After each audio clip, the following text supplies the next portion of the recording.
Il y a 3 mois, un jeune homme nommé Alex est entré dans une agence bancaire avec une situation que beaucoup reconnaîtront immédiatement. Il gagnait 2 500 € par mois, un salaire correct mais loin d'être confortable lorsqu'il s'agit de projets familiaux. Alex ne rêvait pas de luxe extravagant, il voulait simplement offrir à sa famille un voyage, un moment de respiration, une expérience qui marque les souvenirs. Mais très vite, la réalité financière s'est imposée à lui. Son budget était serré, chaque dépense comptait, et l'idée de financer un voyage sans toucher à ses économies lui semblait presque irréaliste. Face à lui, les conseillers bancaires ont fait ce qu'ils font avec la majorité des clients dans sa situation. Ils lui ont proposé des cartes de crédit basiques, présentées comme des solutions raisonnables et prudentes. Le discours était rassurant, presque pédagogique. Utilisez la carte pour vos achats quotidiens, payez tout à la fin du mois pour éviter les intérêts et vous bénéficierez d'un cashback de 1%. Sur le papier, cela semblait correct. Mais Alex, curieux et pragmatique, a demandé des chiffres concrets. Sur une dépense annuelle d'environ 20 000 €, ce fameux 1% ne représentait que 200 € par an. 200 €. Une somme qui, en réalité, ne changeait rien à son projet de voyage. Alex a alors posé une question simple mais cruciale. Était-il possible d'optimiser ce système pour gagner davantage? Le conseiller a haussé les épaules. Oui, théoriquement, c'était possible, mais cela prenait du temps. Les récompenses augmentaient lentement avec la fidélité, avec les années, avec un historique de clients exemplaires. Il fallait attendre les bonus de bienvenue, attendre l'accès à de meilleures cartes, attendre que le système veuille bien récompenser la patience. Aucun miracle n'était à prévoir. Le message était clair, même s'il n'était pas formulé ainsi. Acceptez ce que vous avez, suivez le chemin classique et ne cherchez pas à aller plus vite que le système. Alex est reparti avec cette réponse, mais quelque chose le dérangeait. Il ne remettait pas en cause la légalité ni la logique du système. Ce qui le troublait, c'était cette impression diffuse qu'il manquait une pièce du puzzle, que le système était présenté comme lent par nature, alors que dans d'autres domaines financiers, ceux qui comprennent les règles avancent toujours plus vite que ceux qui se contentent de les suivre. 90 jours plus tard, Alex est revenu dans la même agence bancaire. Cette fois, ce n'était pas pour poser des questions, mais pour consulter ses relevés.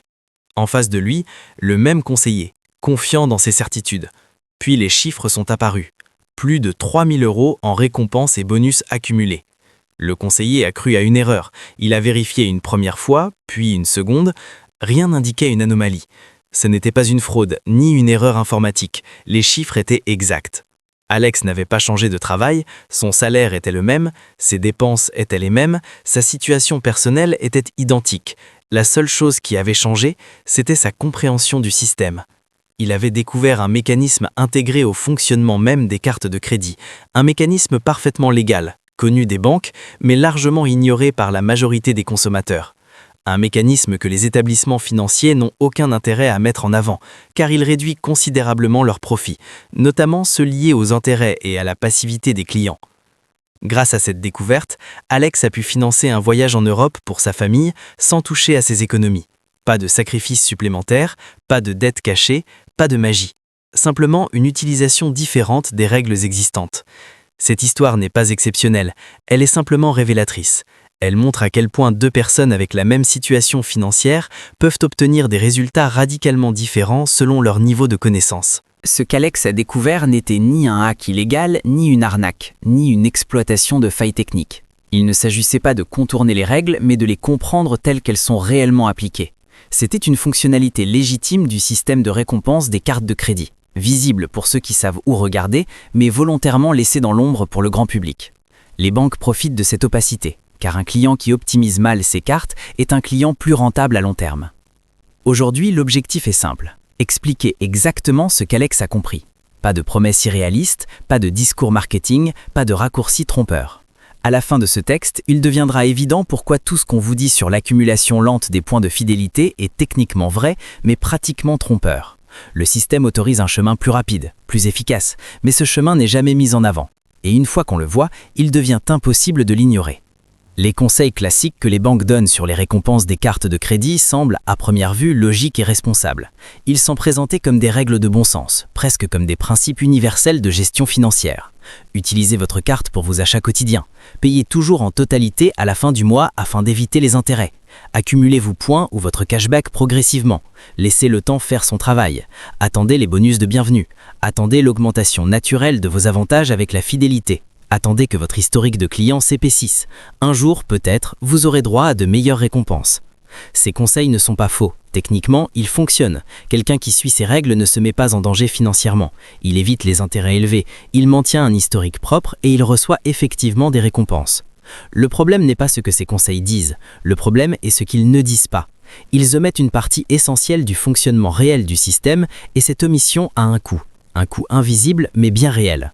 Lorsqu'un consommateur utilise une carte basique avec 1% de cashback pendant des années, alors qu'il pourrait, dans les mêmes conditions de dépenses, utiliser des cartes francs 3%, 4% ou même 5% sur certaines catégories, il perd de l'argent. Pas de manière brutale ou spectaculaire, mais lentement, mois après mois. Sur l'essence, sur les courses, sur les voyages, sur les achats en ligne. Chaque euro dépensé avec une carte mal optimisée est un euro qui génère moins de retour que ce qu'il pourrait. Cette différence, les banques ne la présentent jamais comme une perte, elles la laissent passer inaperçue. C'est ce qu'on peut appeler une taxe silencieuse sur les récompenses manquées. Elle ne figure sur aucun relevé bancaire, elle ne déclenche aucune alerte, elle ne provoque aucun découvert. Pourtant, sur plusieurs années, elle peut représenter des milliers d'euros, et ce sont précisément les personnes au budget les plus serrés qui en souffrent le plus. Lorsqu'on gagne beaucoup d'argent, quelques centaines d'euros de cashback en plus ou en moins semblent insignifiantes, mais lorsqu'on compte chaque dépense, chaque opportunité manquée pèse lourd. Le chemin lent que les banques recommandent maintient les clients dans cette situation plus longtemps que nécessaire. Attendre un bonus de bienvenue alors qu'il est accessible immédiatement sous certaines conditions, attendre des années pour accéder à une carte à meilleure récompense alors que le système permet d'y accéder beaucoup plus tôt. Attendre que la fidélité soit récompensée alors que la fidélité, en réalité, est surtout profitable à la banque. Cette lenteur est présentée comme une vertu. Elle est associée à la prudence, à la sagesse financière, à la stabilité. Mais dans le contexte des cartes de crédit et de leurs récompenses, elle sert surtout les intérêts des établissements financiers. Un client qui reste longtemps avec une carte peu généreuse est un client plus rentable. Il génère des frais d'interchange, parfois des intérêts, sans coûter cher en bonus ou en avantage. Les banques le savent parfaitement. Elles savent qu'un client utilisant une carte à 1% de cashback, alors qu'il pourrait bénéficier de 5% sur certaines catégories, leur rapporte plus. Elles savent aussi qu'un client qui n'exploite pas les bonus de bienvenue multiples est un client qui coûte moins cher à attirer et à conserver. Chaque mois passé avec une carte sous-optimisée est un mois où la banque conserve un avantage. C'est pour cette raison que les conseillers n'insistent jamais sur les stratégies d'optimisation avancées. Ce n'est pas leur rôle. Leur mission n'est pas de vous apprendre à extraire le maximum de valeur du système, mais de vous maintenir dans un cadre simple, prévisible et rentable pour l'institution. Ils ne mentent pas. Ils sélectionnent simplement l'information qu'ils partagent. La faille qu'Alex a découverte se situe précisément à cet endroit. Elle concerne ce qu'on appelle les bonus de souscription multiples obtenus via une ouverture stratégique de carte de crédit. Pour comprendre pourquoi cette stratégie fonctionne et pourquoi elle est si puissante, il faut d'abord comprendre comment les récompenses sont réellement calculées. Pas telles qu'elles sont présentées dans les brochures, mais telles qu'elles sont intégrées dans les algorithmes des banques. Les récompenses de carte de crédit ne sont pas simplement un pourcentage fixe appliqué à vos dépenses. Elles sont le résultat d'un ensemble de calculs automatisés qui analysent votre comportement de consommateur. Chaque transaction, chaque catégorie de dépenses, chaque régularité de paiement est enregistrée et comparée à des millions d'autres profils. Le système cherche à identifier vos habitudes, vos priorités et votre niveau de risque. L'algorithme observe où vous dépensez le plus. Alimentation, essence, voyage, achat en ligne. Il associe ces catégories à des offres spécifiques, souvent temporaires, parfois permanentes. Mais surtout, il accorde une importance majeure à un élément que la plupart des consommateurs sous-estiment, le bonus de bienvenue. Ces bonus, souvent compris entre 200 et 500 euros, représentent une part énorme des gains potentiels sur une année. En moyenne, ils peuvent constituer jusqu'à 40% des récompenses totales qu'un utilisateur peut obtenir. Le deuxième facteur clé est le cashback catégoriel. Certaines cartes offrent des taux élevés sur des catégories précises, parfois jusqu'à 5%. Ce type de récompense représente environ 30% des gains potentiels. Mais pour en bénéficier pleinement, il faut adapter l'utilisation de chaque carte à son usage optimal, ce que peu de consommateurs font. Le troisième facteur, souvent mal compris, est l'historique de crédit lié aux cartes. Cet historique influence directement les approbations pour de nouvelles cartes et donc l'accès à de nouveaux bonus. Beaucoup de gens pensent qu'il faut des années d'historique parfait pour accéder à des cartes premium. Cette idée est largement répandue, mais elle est fausse. Et c'est précisément dans cette erreur que se cache la faille.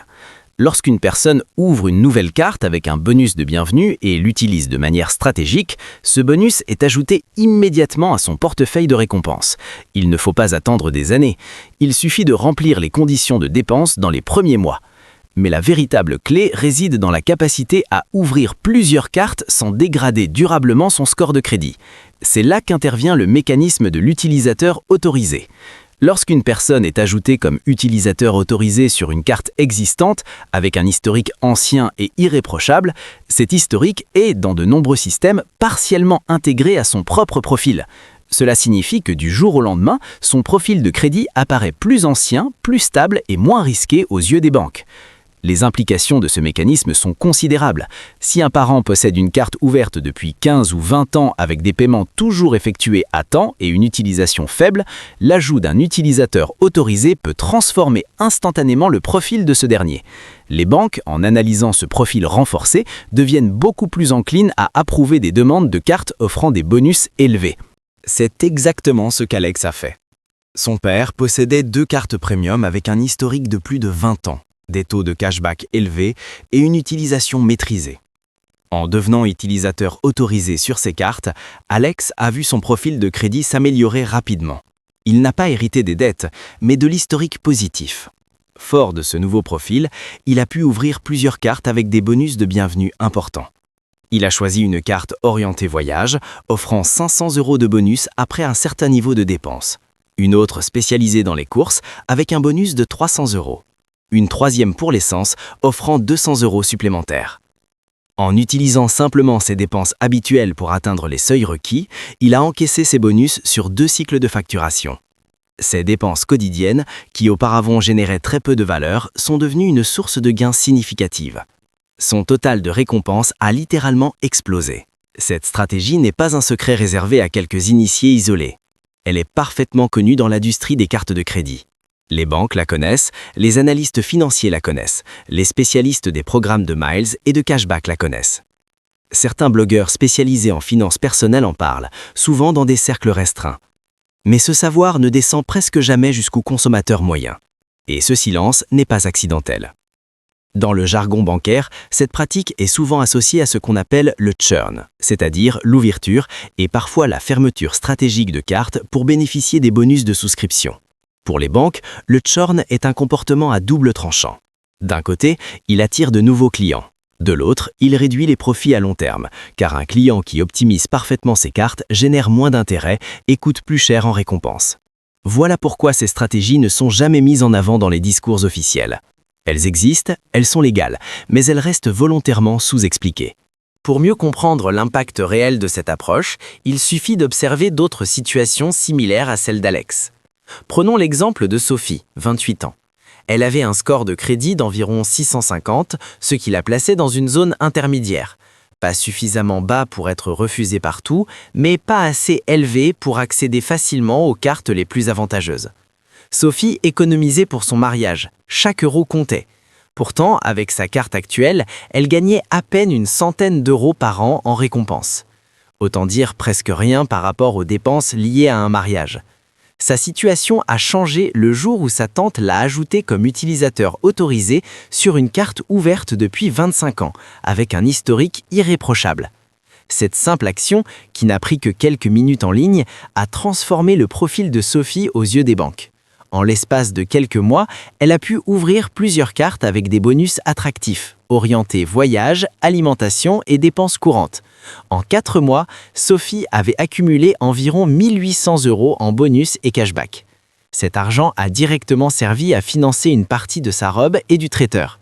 Rien de spectaculaire en apparence, mais un soulagement financier très concret. Ce genre de transformation ne dépend pas d'un revenu exceptionnel.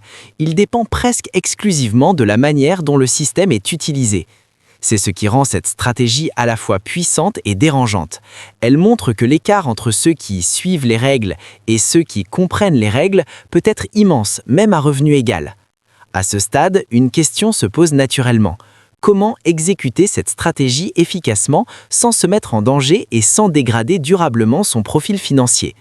La réponse repose sur quelques principes simples mais stricts. La première étape consiste à connaître précisément son score de crédit. Un score au-dessus de 650 est généralement suffisant pour commencer. En dessous, le mécanisme de l'utilisateur autorisé devient particulièrement utile pour renforcer temporairement le profil. Il ne s'agit pas de tricher, mais de s'appuyer sur un historique existant et positif avec l'accord d'un proche. La deuxième étape est le choix des cartes. Il ne s'agit pas d'ouvrir n'importe quelle carte, mais de cibler celles qui offrent des bonus de bienvenue élevés et des catégories de cashback adaptées à ses dépenses réelles. Inutile de choisir une carte spécialisée dans les voyages si l'on ne voyage pas, ou une carte premium hors de prix si les frais annuels annulent les gains. La troisième règle est le rythme. Ouvrir 2 à 3 cartes par an est généralement considéré comme raisonnable. Cela permet de profiter des bonus sans multiplier excessivement les enquêtes de crédit qui peuvent faire baisser le score temporairement. L'objectif n'est pas d'aller vite à tout prix, mais d'avancer de manière contrôlée. Ensuite vient la gestion des dépenses. C'est un point fondamental. Les dépenses nécessaires pour débloquer les bonus doivent provenir des achats habituels, nourriture, essence, factures, abonnements. Il ne s'agit pas de consommer plus, mais de rediriger ce qui existe déjà vers des cartes plus avantageuses. Et surtout, chaque carte doit être payée intégralement à la fin du mois. Les intérêts élevés peuvent anéantir en quelques semaines les gains accumulés en plusieurs mois. L'impact de cette approche varie évidemment selon le budget. Avec des dépenses mensuelles d'environ 2 000 €, il est réaliste de générer entre 1 000 et 5 000 € de récompenses par an en combinant bonus de bienvenue et cashback optimisé. Ce chiffre peut sembler élevé à ceux qui n'ont connu que le cashback à 1%, mais il correspond à la réalité du système lorsqu'il est utilisé pleinement. Cette stratégie est-elle légale? Oui, sans ambiguïté. Les banques proposent volontairement ces bonus pour attirer de nouveaux clients. Elles fixent les règles, les seuils de dépenses et les conditions. Les utiliser intelligemment ne constitue pas une fraude. Les limites existent cependant. Certaines banques restreignent la fréquence à laquelle un client peut bénéficier de nouveaux bonus. D'autres surveillent les comportements excessifs, d'où l'importance de rester mesuré. Au-delà de cette stratégie principale, d'autres optimisations existent et sont déjà mentionnées dans le fonctionnement global du système. L'optimisation catégorielle, par exemple, consiste à utiliser différentes cartes selon les types de dépenses. Une carte offrant 5% sur certaines plateformes en ligne, une autre offrant 1% ailleurs. Cette simple rotation peut multiplier les gains sans effort supplémentaire. Il existe également ce qu'on appelle le stacking de récompenses. Cela consiste à combiner le cashback de la carte avec des portails d'achat en ligne ou des programmes de fidélité, doublant parfois les gains sur une même dépense. Les programmes de parrainage, eux aussi, permettent d'ajouter des bonus supplémentaires lorsqu'on recommande une carte à un proche. Certaines personnes vont plus loin avec des techniques de manufactured spending légales, comme l'achat de cartes cadeaux ou de produits facilement revendables. Ces pratiques nécessitent cependant une grande prudence, car elles peuvent franchir des lignes floues si elles sont mal maîtrisées. Elles ne sont pas indispensables pour tirer profit du système. Les erreurs les plus courantes restent toujours les mêmes. Ouvrir trop de cartes en même temps, oublier de payer à temps, ignorer les frais annuels, fermer de mauvaises cartes sans réfléchir à l'impact sur l'historique. Ces erreurs ne viennent pas du système, mais d'un manque de discipline. Il est important aussi de répondre à une critique fréquente, celle qui affirme que ce type de stratégie encourage la surconsommation. Cette critique est valable si la méthode est mal utilisée, mais lorsqu'elle repose uniquement sur des dépenses déjà existantes, elle ne pousse pas à consommer plus. Elle transforme simplement des dépenses inévitables en opportunités. Ces principes restent applicables, même si les cartes et les programmes diffèrent. Les cartes premium, qu'elles soient Visa Infinite ou Mastercard Black, offrent souvent des avantages importants, mais encore faut-il y accéder et les utiliser correctement. Sur le plan mathématique, la différence est claire. Sur 30 000 € de dépenses annuelles, un cashback de 1% représente 300 €. Une optimisation à 4% en moyenne génère 1 200 €. Ajoutez à cela environ 1 000 € de bonus de bienvenue et vous atteignez plus de 2 000 € par an. La différence n'est pas marginale, elle est structurelle. La vérité profonde est simple. Le système de récompense des cartes de crédit est conçu pour que les banques gagnent plus que vous. Elles comptent sur la lenteur, l'ignorance et la passivité. Mais ce système obéit à des règles précises, et dès l'instant où vous les comprenez, le rapport de force change. Alex n'a pas changé de vie par hasard, il a simplement utilisé une information que peu de gens prennent le temps de chercher. 3 000 € n'ont pas transformé son existence, mais ils ont prouvé une chose essentielle. À revenu égal, la connaissance fait toute la différence. Maintenant, vous savez.